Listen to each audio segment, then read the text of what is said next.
मंडळी, महाराष्ट्रात अतिवृष्टीचं संकट अजूनही कायम आहे।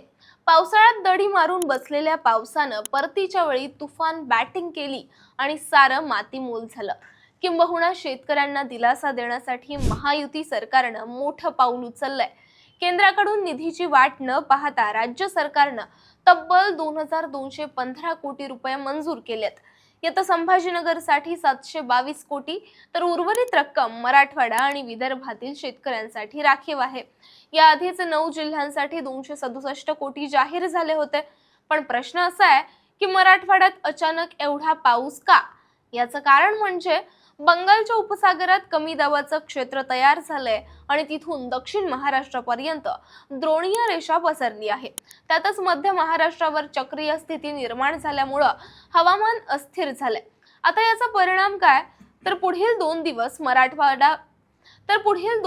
मराठवाडा, विदर्भ, कोकण आणि मध्य महाराष्ट्रात जोरदार पावसाची शक्यता आहे। नाशिक, धुळे, अहिल्यानगरसह मराठवाड्यातील सर्व जिल्ह्यांवर ही परिस्थिती कायम राहणार आहे। 26 सप्टेंबर नंतर मध्य महाराष्ट्रात पावसाचा जोर आणखी वाढू शकतो।